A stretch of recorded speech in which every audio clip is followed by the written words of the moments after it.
Good evening, students. I welcome you all to the video lecture of Advanced 3G and 4G Mobile Wireless Communication, the course code for which is ECE 843. The topic for today is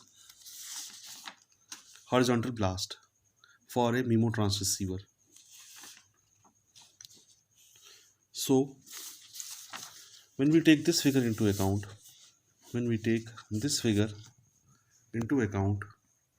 you see that there is a combination of three important blocks, that is a transmitter, a receiver, and a channel.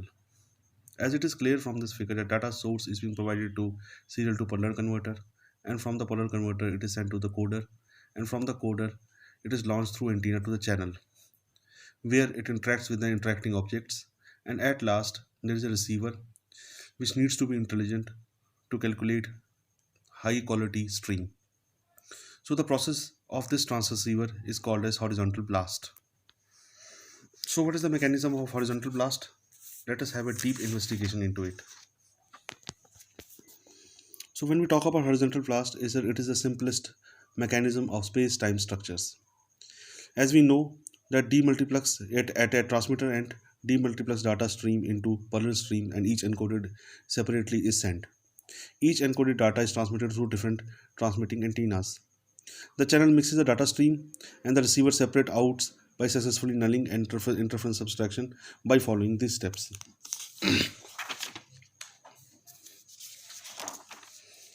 Number 1. The first data is taken as reference. It should be clear to you people that here in this case, if we take the figure into account, the first data is always taken as reference for calculation. We take the first data as reference for calculation, and from that we take other calculations into account. So the first data stream is taken into combination. Here in this case, Rx has NR which is greater than NT, antenna which is available. If NR is equal to NT, it can suppress NT minus 1 interference.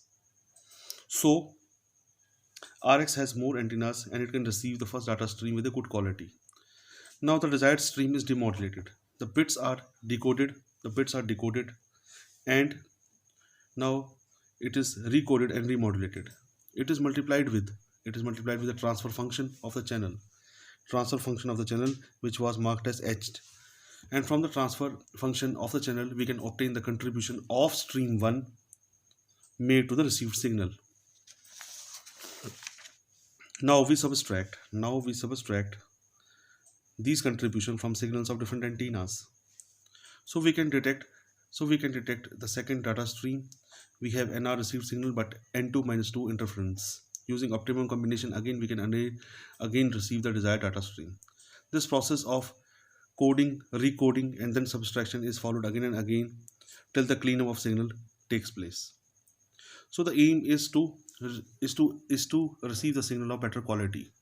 Now here in this case of horizontal blast, there is a one lacuna, there is a one disadvantage, that if the stream 1 has a worse quality, then the quality aspects will be poor.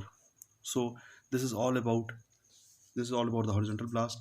I have already shared my written notes in PDF format in your Google Classroom. I am just sharing this video lecture with you. Thank you very much.